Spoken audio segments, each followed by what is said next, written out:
John Owen once wrote about God's providence.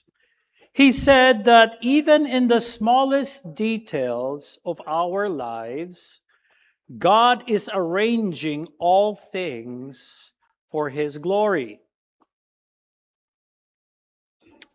Nung ako po'y nasa seminary pa na nag-aaral, I was single. And as a good single Christian man, isa sa mga maririnig nyo sa prayer request ko ay holiness. Bukod doon ay yung mapapangasawa.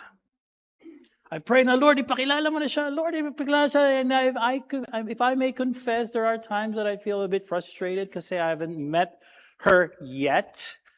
Until one day, ang seminary namin helped out in the northern part ng Metro Manila sa province ng Bulacan, where our church conducted training sa isang church where I met a person named Diane. During that time, I was really focused sa aking ministry and not really trying to be distracted sa anumang mga bagay. But I did notice her.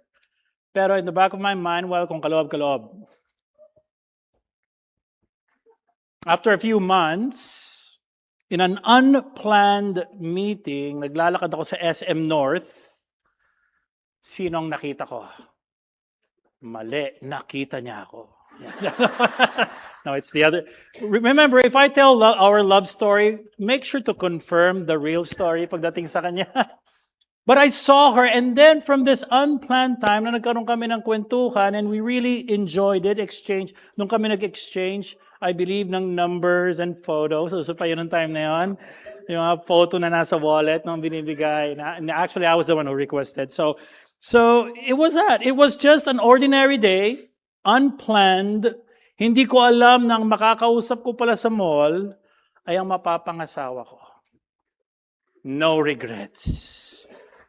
It was purely God's providence. Similarly, this was Jacob's scenario in Genesis 29. He arrives at a well in an ordinary day, tired, probably dusty, and then just like that, he meets Rachel. No dating app, no long introductions, just God's providence at work. Friends, do you believe that God is directing even the ordinary, even the seemingly random encounters of your life for your good and for His glory? As we turn to Genesis 29, that I would like to invite all of you to turn your Bibles to Genesis 29, kung hindi pa kayo nandoon, we will see that God is not only guiding Jacob's steps, but quietly fulfilling His promises through them. Tayo po'y nagpapatuloy sa ating sermon series in the book of Genesis, the God of Isaac and Jacob. So far, nakita na natin na Jacob obtained the birthright and the blessing through trickery and deceit. Yet ang kanyang ama na si Isaac confirmed the blessing as he sees na ito ang kalooban ng Panginoon as mentioned sa oracle sa kanyang asawa, si Rebecca. Then, as Jacob journeys papuntang Padam Aram, the Lord met him on the way in Bethel. And in the dream, God Himself confirms covenant promises kay Jacob, making him the covenant head. Galing na yun sa Panginoon. And from there, He started giving him promises that gave him assurance and comfort.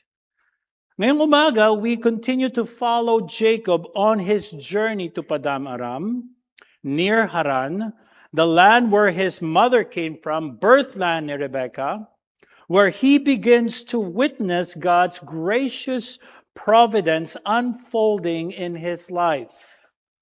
This is my prayer for us this morning, ay makita natin na God in His good providence orchestrates ordinary circumstances sa ating buhay to accomplish His purposes sa kanyang mga anak. Nawa ang katotohanan ito ay mas mapalalim pa ang pagtitiwala natin sa Kanya at mag-submit sa Kanyang guidance sa atin in every season ng ating buhay.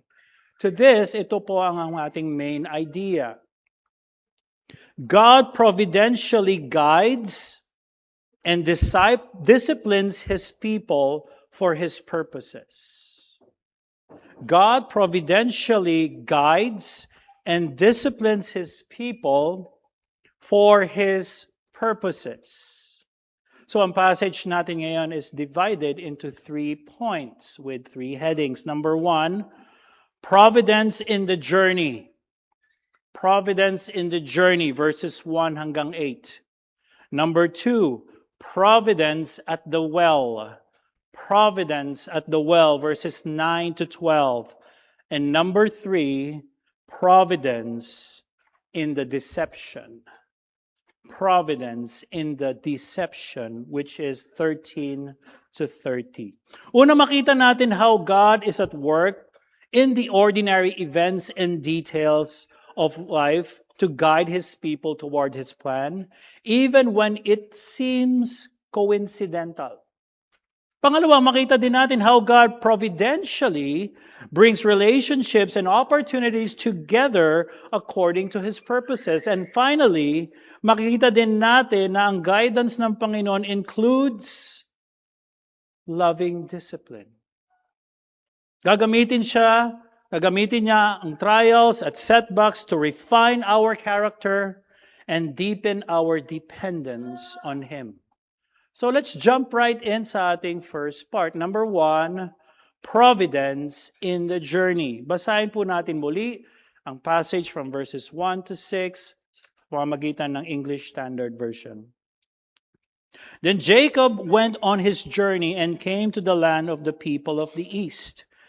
As he looked, he saw a well in the field, and behold, 3 flocks of sheep lying beside it. For out of the well the flocks were watered, the stone on the well's mouth was large. And when all the flocks were gathered there, the shepherds would roll the stone from the mouth of the well and water the sheep and put the stone back in its place over the mouth of the well. Verse 4, Jacob said to them, My brothers, where do you come from? They said, We are from Haran. He said to them, Do you know Laban, the son of Nahor? They said, We know him. He said to them, Is it well with him? They said, It is well. And see, Rachel, his daughter, is coming with the sheep. Ang verses 1 to 8 describe na papalapit na si Jacob sa journey niya papuntang Haran. At tulad ng inaral natin last time, he was traveling alone. It was a dangerous 3 to 4 weeks na journey. Wala tayong indication na kung saan may makasama siya o may mga armas o kagamitan siya. It's just him and probably the clothes on his back. At ang patuloy niyang pinapaarala sa kanyang sarili ay ang pangako na ibinigay ng Panginoon sa Bethel sa chapter 3:28. Nang sinabi ng Panginoon that the Lord will keep him wherever he goes, that he will bring him back to the promised land, that he will not leave him until he has done what he has promised him. So, yun ang pinahahawakan ni Jacob habang papunta siya sa Haran, alone. This gave Jacob comfort and assurance. And the Lord showed His gracious providence over Jacob. The Lord guided Jacob every step of the way papunta sa kanyang lugar na pupuntahan. Nung papalapit na siya sa kanyang destination, may nakita siyang well o balon na may nakatakip na isang malaking bato na napapaligiran ng 3 flocks at mga pastol or mga shepherds. Makikita natin dito that Jacob took the initiative na kausapin ng mga shepherds and asked them series of questions. Taga Haran ba kayo basically? Taga saan kayo? Kilala niyo ba sila Laban? Nasa mabuti ba siyang kalagayan? Lahat ng mga sagot nilang ito kay Jacob ay positibo. Oo, tagaharam kami. Oo, kilala namin si Laban. Oo, nasa mabuting kalagayan siya ngayon. Katunayan nga, dinagdagan pa nila, papunta rito ang kanyang anak na babae na isa rin pastol. Dala-dala ang kanyang flock. Now, naniniwala ako when Jacob was growing up, ilang beses niya narinig yung kwento ng love story ng kanyang magulang na si Isaac and Rebecca, na kung saan ang lolo niyang si Abraham inutusan ng kanyang servant papunta sa Haran para hanapan ng asawa ang kanyang tatay na si Isaac. Then the Lord led the servant to a well, na kung saan may mga shepherds din na pinaiinom ang kanilang mga sheep. And then the servant was praying that the Lord would grant him success at kung sino ang babaeng mag-o-offer sa kanya ng inumin at sa kanyang mga alagang camel, ang prayer ng servant na to is yun ang kalooban ng Panginoon. Now that would not be advisable sa mga singles na nagpe-pray. Na Lord, pag upo ko rito sa food court mamaya, kung sino mag-aalok sa akin ng Coke. Yun na yun. Now, hindi po ito tips para magkaroon ng asawa o date. Hindi po yon. Then, Rebecca came sa servant ni Abraham and did just that. Now, knowing that story by the Lord's providence, the Lord had led Jacob to the very same well. Probably to the very same well. And kung alam niya yung love story na yun, marahil nasa isip niya, hindi kaya ganito rin ang nangyayari sa love story ko? Na may mga pastol din at may balon din, tapos paparating yung kamag-anak ng aking father? Sa isipan ni Jacob, maaaring ganito nga ang kahahantungan ng love story ko.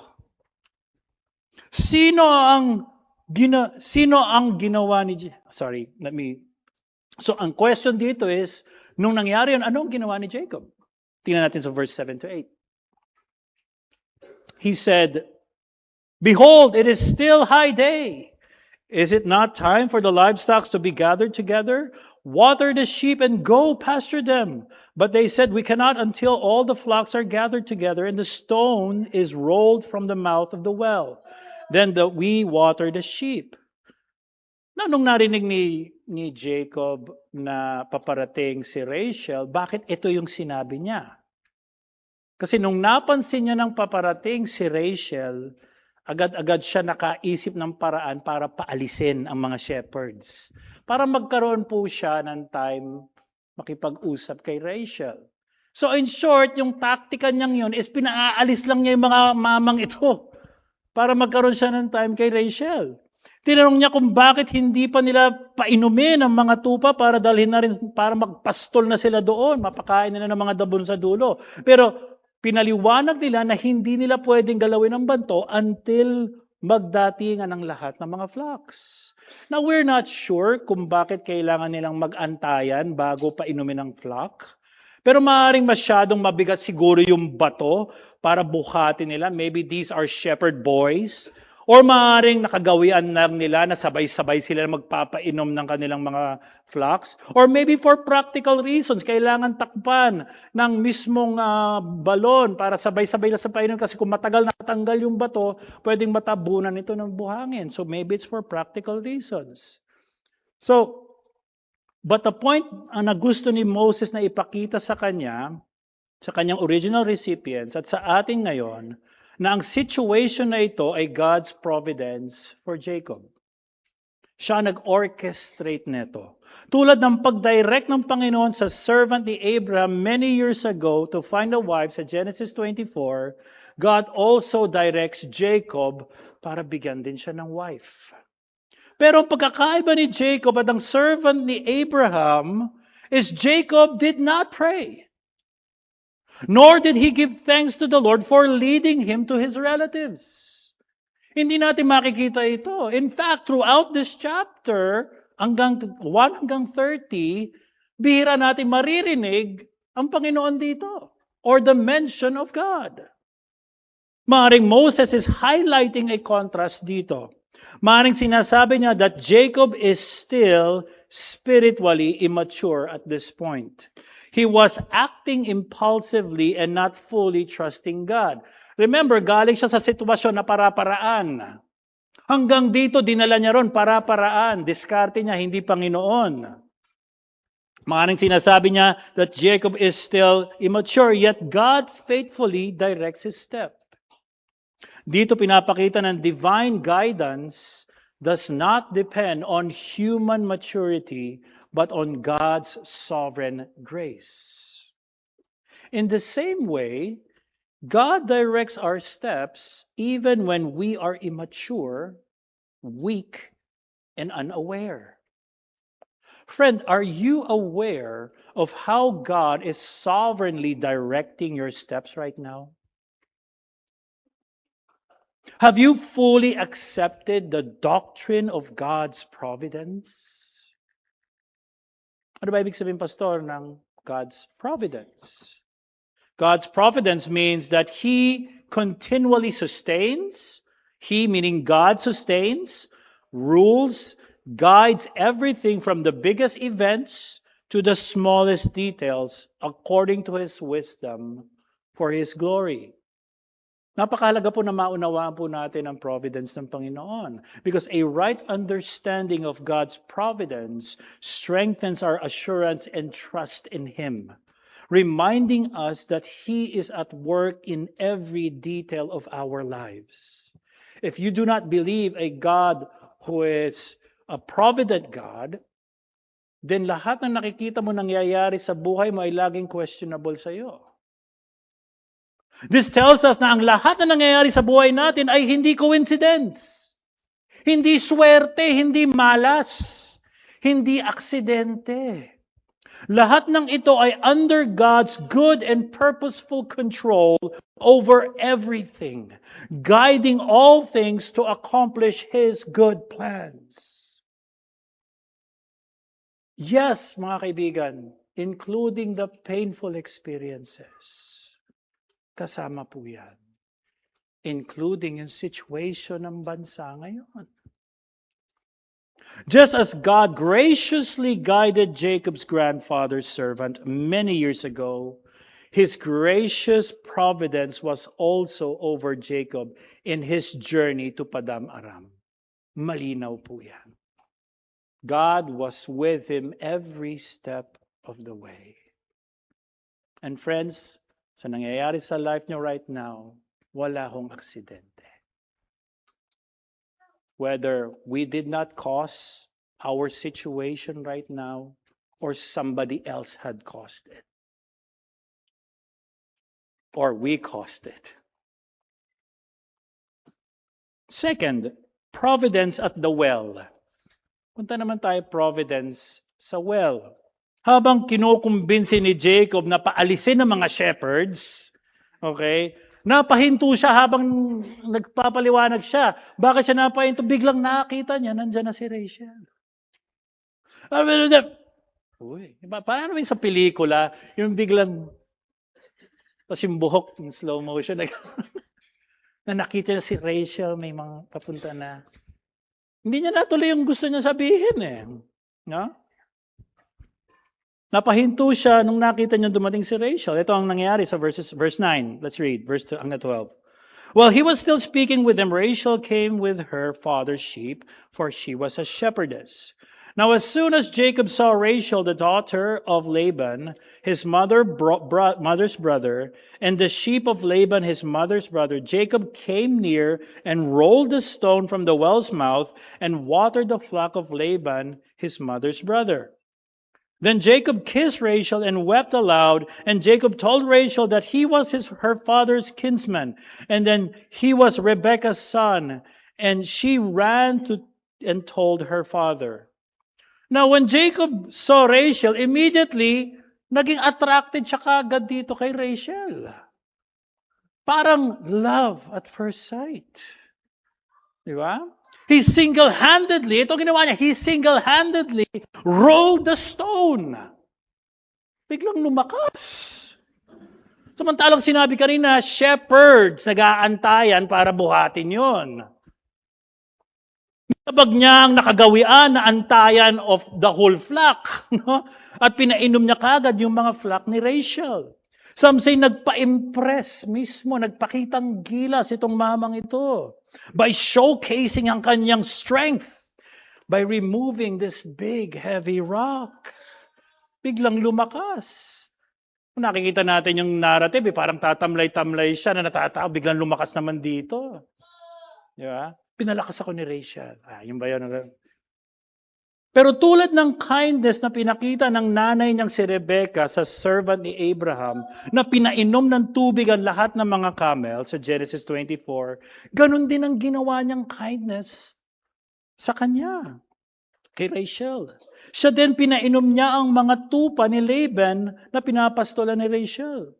Jacob greeted her with a kiss, which is customary greeting, a sign of familial affection. Of course, in yung context na nakikita natin dito, it seems like it's more than familiar affections. Side comment ko lang po yun. And then he weeps. Humagulgol siya, umiyak.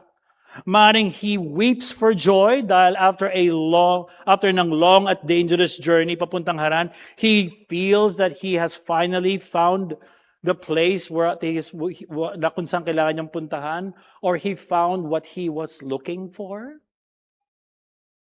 Sinare ni Jacob kung paano silang dalawa naging related, na siya, Jacob, ang anak ni Rebecca, kapatid ng tatay niyang si Laban.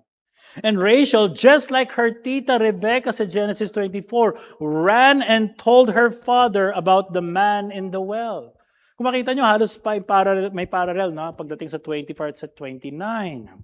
Again, God shows His gracious providence over Jacob here in bringing him to Rachel. It was God who orchestrated Jacob's encounter with her. Dinala siya ng Panginoon in the right place at the right time, and now in front of him is a woman that he likes and he knows his parents will approve. The right gal.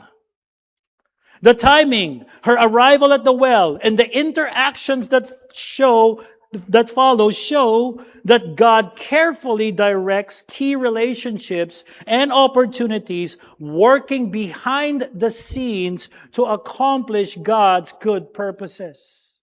So ginagawa ng Panginoon ang lahat ng ito. Friends, listen, the relationships in our lives are not random or coincidental.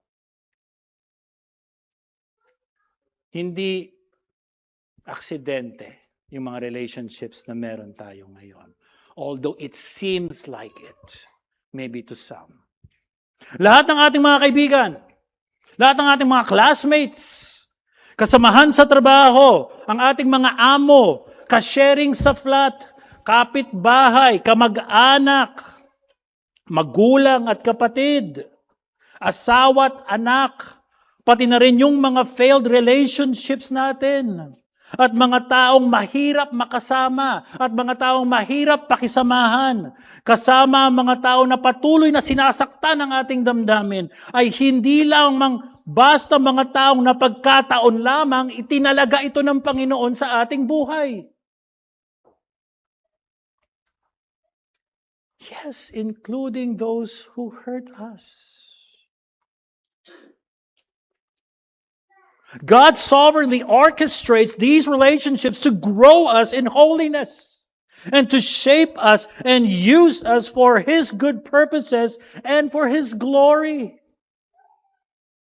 Hindi nagkamali ng Panginoon na yan ang napangasawa mo.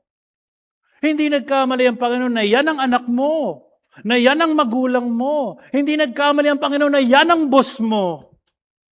Hindi nagkamali ang Panginoon na nandito ka sa Dubai.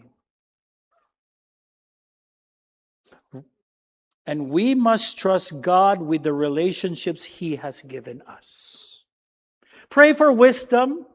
Pray for wisdom in daily decisions. Seek discussions. Seek His glory in every interactions. And patiently endure delays. Recognizing that God is working all things, even difficulties for our good and for His glory. Alam ko medyo may hangover pa tayo sa sinabi ko na lahat ng mga tao na yun tinalaga ng Panginoon sa ating buhay. It stings because it's true. But at the same time, it's comforting, hindi po ba? As a local church, this also means that God is the one who places people around us, Crossroads. Siya ang nagdadala ng mga first-time visitors, regular attenders, or attendees, and members every Sunday. We must take initiatives to know them and seek His glory in our interactions with them. Ginagamit ng Panginoon ang local church to sanctify us, to sanctify one another. We are not meant to follow Christ in isolation. He calls us into a community of believers where His word is proclaimed, the ordinances are observed, and mutual encouragement and accountability happen.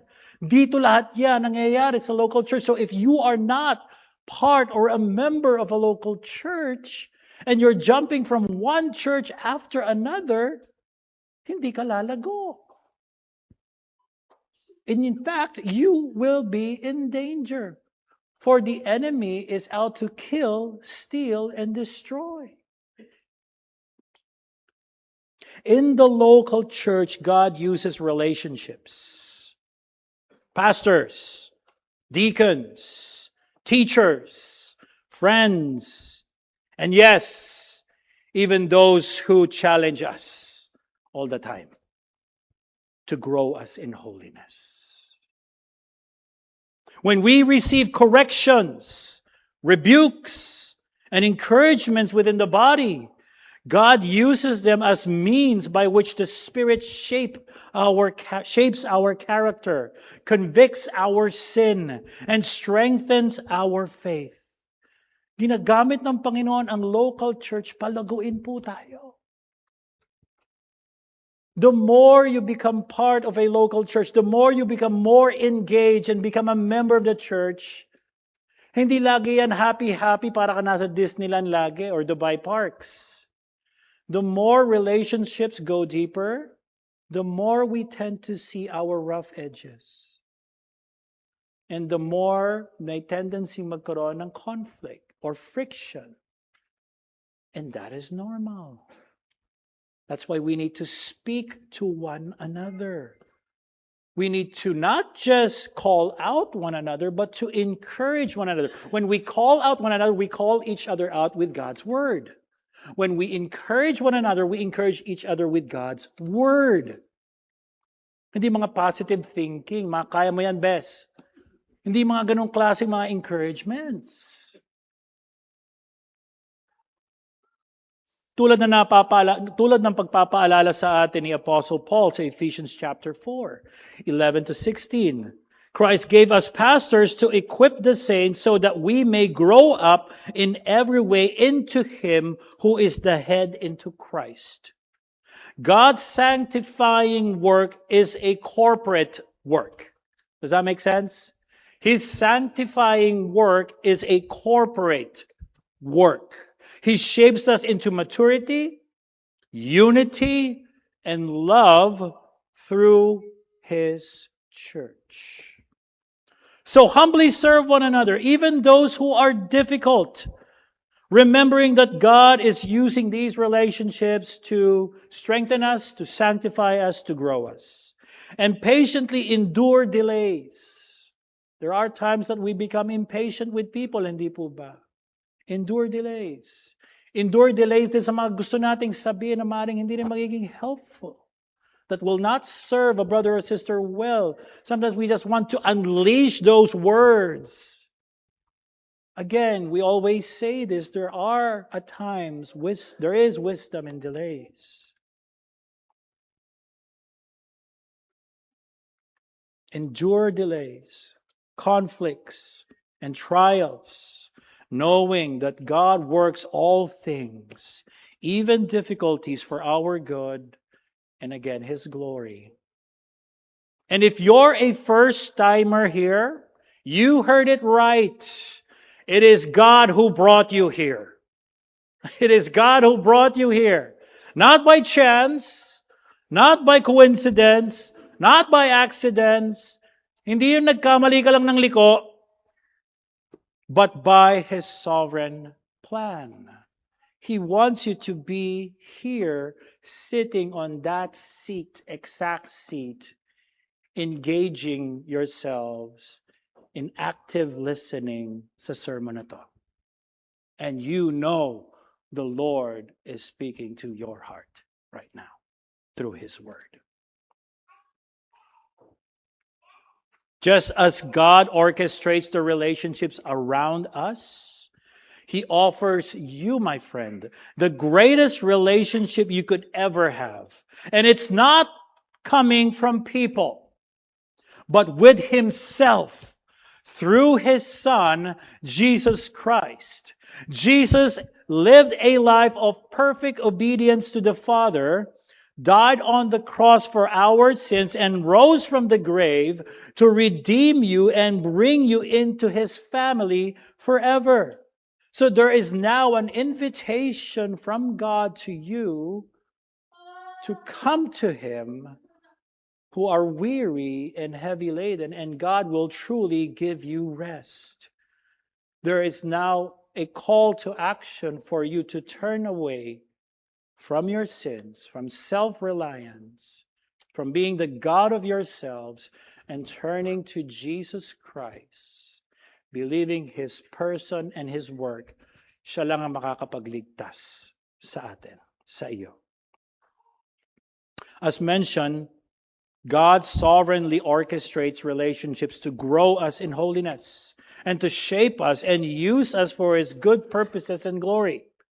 At ito ang gagawin niya kay Jacob through loving discipline, which is number 3 and last.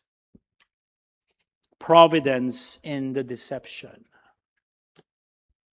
Pagkatapos kinwento ni Rachel ang patungkol kay Jacob sa kanyang tatay na si Laban, tingnan niyo yung reaction ni Laban. Verse 13. As soon as Laban heard the news about Jacob, his sister's son, he ran to meet him and embraced him and kissed him and brought him to his house. Jacob told Laban all these things, and Laban said to him, "Surely you are my bone and my flesh." And he stayed with him a month. Now, let's talk about Laban. Laban probably remembered yung encounter niya sa grupo ni Abraham sa chapter 24. No? Laban probably remembered the mga expensive gifts na natanggap niya years ago mula sa servant ni Abraham. Alam niya na mayaman ang pamilya na ito. Kaya nung narinig niya na yung kapatid niya na napangasawa si Isaac, yung anak ay nandyan, ano na lang ang papasok sa isip niya? No? I-meditate po na yan. Kaya napatakbo po siya. Napatakbo siya para salubungin si Jacob. Pero marahil, nadismaya siya nung nakita niya si Jacob. Nadismaya siya marahil. Bakit kamo? Kasi una-una, siya lang mag-isa. Walang camel na punong-puno na loaded ng regalo. Hindi siya mukhang mayaman. Wala ngang tulugan. Tapos, ayun, yung pinakagamit lang niya, yung suot niyang damit marahil. So, probably he was disappointed. But, still, he kissed him and welcomed him sa bahay niya. Inimbita niya sa bahay niya. Now, one thing na kailangan natin maintindihan kay Laban, oportunista itong mamang to. Sakim to. And deceitful. Saan pa ba tayo magmamana, di ba, Jacob? Saan pa ba makukuha yung deceitfulness, di ba, Rebecca? Nasa lahi nila. Alam mo, I've visited a family before sa Pilipinas in my visitation while pastoring there. There's a certain culture yung family na ito na kapag ginawa mo ito, you're viewed as somehow na mataas. And siguro, ang madalas na maririnig mo sa kanila is payabangan. Madalas sila magyabang about what they have, what they can do, what they achieve, from the grandparents down sa mga anak. And because sa kultura na ito sa pamilya nila, they view it in such a way na parang, well, ito talaga para makita kami na mataas talaga kami. Yun ang aming culture. Now, kung titingnan natin sa pamilya nito ni Laban, ni Rebecca, mukhang ito yung kultura ng pamilya nila eh. Deceiving. Gusto nilang manloko lagi. Kailangan hindi tayo malalamangan dito. May ganong kultura. So ito po si Laban. Makikita natin yan throughout the narrative. Pagdating sa bahay ni Laban, naturally nagpakwento siguro ito si Laban sa kanya. And sabi sa verse 13, if you would look at your Bibles, Jacob told Laban all these things. All these things. So ano yun? Shinare ni Jacob ang lahat na nangyayari for the past months sa buhay niya. Na the deception, the scheming, the lying, how he tricked his elder brother Esau by getting his birthright, how he deceived his blind father for the blessing of the firstborn, how his mother heard that Esau wanted to kill him and advised him to flee to her brother to take a wife, and everything na included sa storya na yon. He was vulnerable. He was open. He was seeking family comfort. Shiner na lahat. Kamag-anak to eh. And remember, malapit mismo si Jacob sa nanay niya. So, pamilya to ng nanay niya. Natural lang na magiging feel at home siya rito. Na ikwento lahat ng mga to. Kung si Jacob lang yan, hindi magkikwento yan eh. Manlilin lang yan. Pero hindi, he opened up. Pagkatapos niyang ikwento ang lahat, Laban gave a very interesting response sa verse 14. Tingnan ninyo ang Bibles ninyo. Verse 14. Surely you are my bone and my flesh. Again, this somehow reminds us of Genesis chapter 2 nung nakita ni Adam, first time si Eve, bone of my bones, flesh of my flesh. Clearly, ang dahilan kung bakit ni-record ni Moses itong part na ito to show that Jacob is indeed his kinsman o kamag-anak or pamangkin. But there's something deeper than this. Moses was telling us even something deeper and even darker.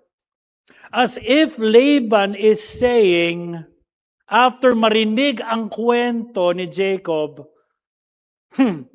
magkamag-anak nga tayo. You see the tone? Which means both of them are greedy deceivers. And invites him to stay. And besides, kailangan naman niya ng extra strong man para tulungan siya sa kanyang mga tupa. Jacob stayed there for a month sa kanilang tahanan. Now, kung nakilala na natin si Jacob from the previous chapters, hindi ito freeloader. Hindi ito tatamad-tamad, hindi ito asa. Kung naalala nyo, he is a man who dwells in the tents sa chapter 25. He is strong, hardworking, and wise. He is an experienced cattleman, an entrepreneur. He is the one who does the transactions and has taken leadership responsibilities sa kanyang pamilya na dapat si Esau. Siya nakikipag-usap pagdating sa mga kliyente. So, maalam itong mamang ito. Tumulong siya sa pagpapastol ng sheep ni Laban, and surprisingly, it was prospering. It was prospering. At napansin ito ni Laban. He noticed this. At isa pang napansin ni Laban, alam nyo? Hindi lamang masipag, hardworking at maalam sa negosyo. Alam mo napansin ni Laban? In love ito sa anak ko. In love ito kay Rachel. Hindi lang yon. Laban also knows na he does not have money for the bride price.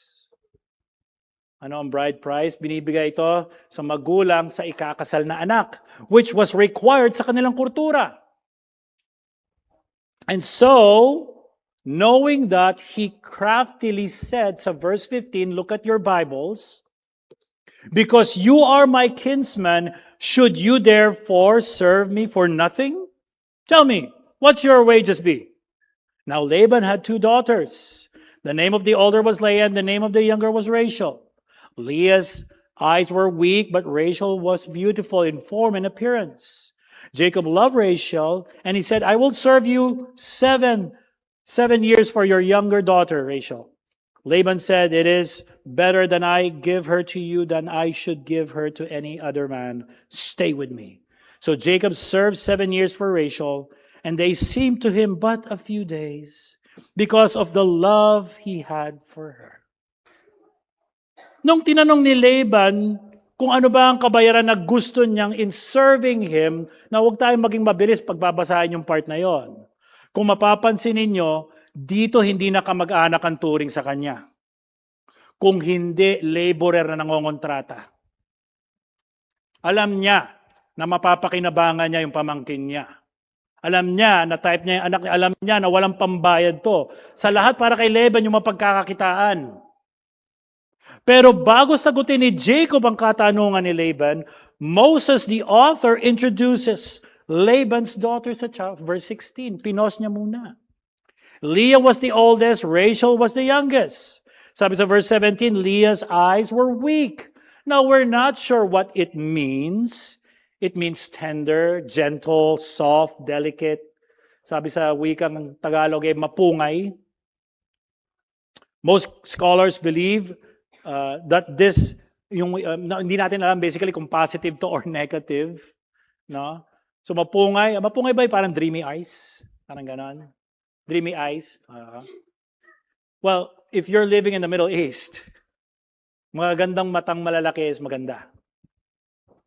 So, most scholars believe that this is because her eye have no spark or fire, o hindi nakaka-allure, walang sindak, hindi maganda sa kanilang kultura, or simply walang dating, na kung saan pinaprice sa time nila sa East, sinasabi niya na hindi ganong kaganda si Leah.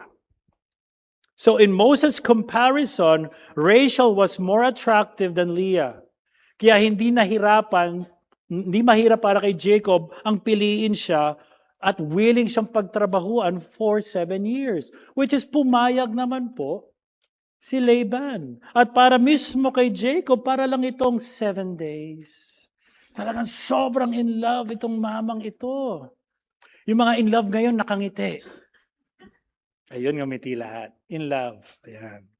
So verse 21, makalipas ng 7 taon, it seems like mukhang nakalimutan ni Laban ang kanilang usapan. Kaya dito yung tone sa verse 22, he bluntly demanded for his bride.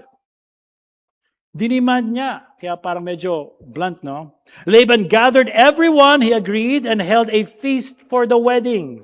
Pero pagdating sa night ng kanilang honeymoon, nag-aantay sa tent mismo si Jacob, Laban deceived Jacob.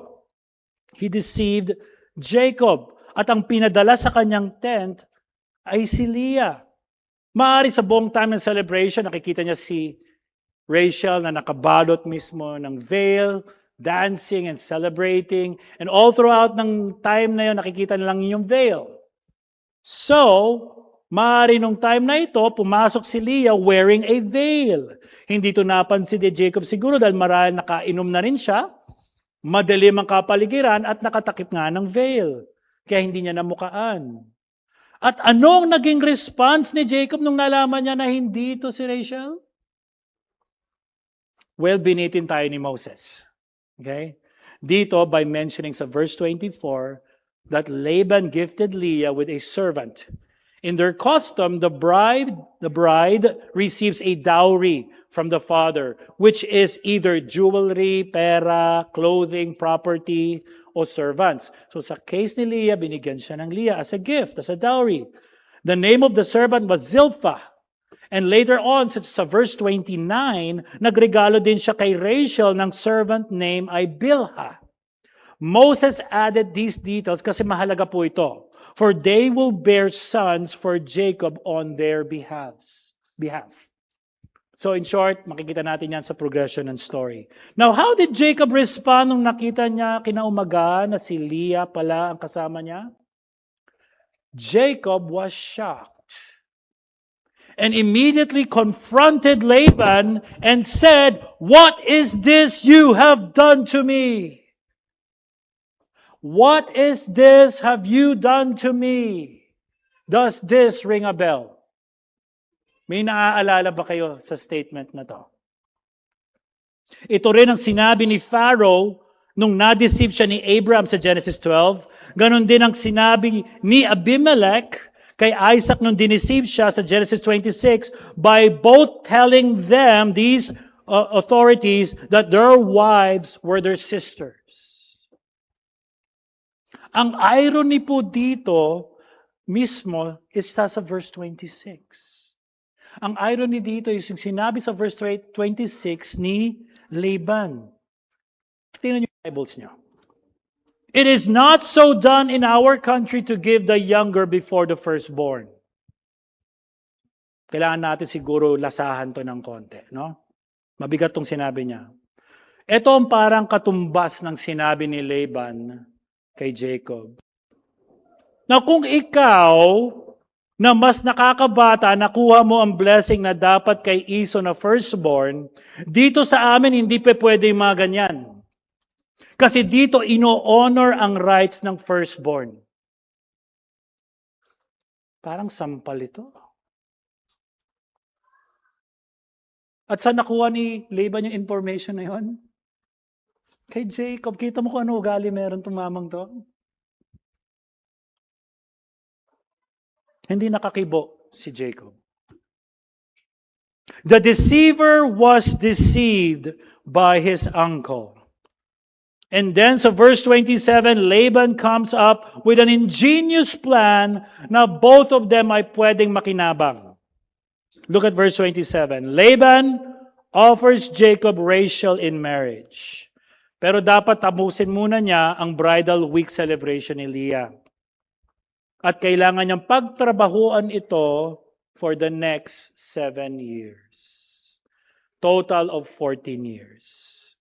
Verse 28, Jacob agreed. Wala siyang choice. Mahal niya si Rachel. Jacob agreed and completed the 7 days.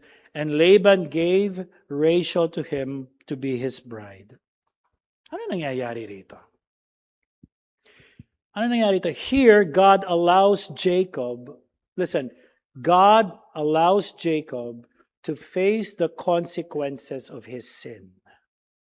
All throughout ng narrative na to, parang hindi mismo, parang wala, lahat ng ginawang kamalian at kasalanan mismo ni Jacob, parang walang consequences, hindi ba?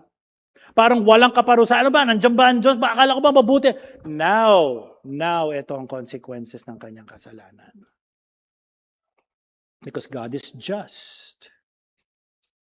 At ginawa ng Panginoon ito, not because He hates Jacob, but because He loves Jacob. Remember sa Romans 9? Esau, I hate Jacob, I love. Ginamit niya ang deception ni Laban to discipline him and to craft his character. God loves Jacob. He's shown him His grace. He's shown him His mercy. He's made it clear kay Jacob that I am the God of grace and I love you. Malinaw yon. And what's interesting dito, ang punishment at consequences in this passage corresponds precisely sa sin mismo ni Jacob. Kung ano yung ginawa ni Jacob, yun din ang kabayaran. Una, sabi sa oracle, kung naalala ninyo, kay Rebecca, the older Esau will serve the younger Jacob. Hindi pa nangyayari ito. At hindi pa mangyayari yung magsaserve mismo si Esau kay Jacob not until matapos ang next 20 years ng pagsaserve niya kay Laban. Which is makikita natin yan sa coming chapters. 20 years. Pangalawa, he needs to learn to honor the rights of the firstborn. His first 7 years of labor ay para talaga kay Leah, hindi para kay Rachel. And Laban upholds the rights of the firstborn, di tulad ni Esau na walang pakialam. At di tulad ni Jacob na ninakaw niya basically sa kanyang kapatid. At pangatlo, Laban deceived Jacob. Here's what is interesting. The same way he deceived his poor-sighted father through a disguise. Jacob disguised himself as the firstborn, while Laban disguised Leah as the youngest. So in short, Laban has been cosplayed. Ngayon, tingnan ninyo ang consequences ni Jacob. Ang setting ng bahay niya ngayon, meron na siyang 2 asawa. He will be in a polygamous relationship which is against the creation ordinances. Labag ito sa Panginoon. This is sin. In verse 30, Moses ended this section by saying that he loved Rachel more than Leah. That he is willing to serve Laban for the next 7 years. This would cause tension in the family. And these wives will always compete for his affections. And we will learn that next week. The Lord has given Jacob consequences that he'll never run away from. But in the process, God doing this out of love. He was sanctifying him, crafting his character. The Lord gives consequences for Jacob that corresponds to his crime. Bakit ginagawa ng Panginoon ito? Because God loves Jacob so much that He doesn't want Jacob to continue in this sin. Ganon din tayo kamahal ng Panginoon when we sin. So this tells us that God disciplines those He loves.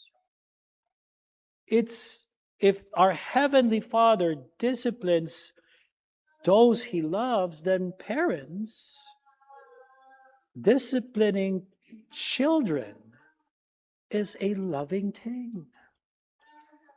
Of course, there's a wrong way to discipline children. There's a wrong time and age to inflict physical tiny pains sa mga bata. Pero this is part ng love ng Panginoon. At ito din ang ginagawa niya sa ating mga kapatid, no? Sa ating kanyang mga anak. Look at Hebrews chapter 12, verse 6 to 9. Put your index finger in Genesis 29 and flip over, move forward to Hebrews 12, 6 to 9. Hebrews 12, 6 to 9. Go there.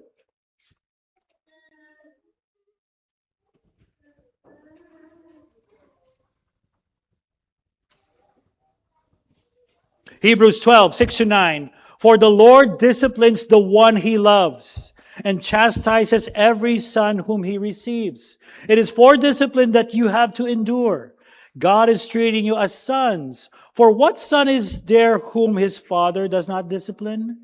If you are left without discipline in which all have participated, then you are illegitimate children and not sons. Hebrews 12, 6 to 9.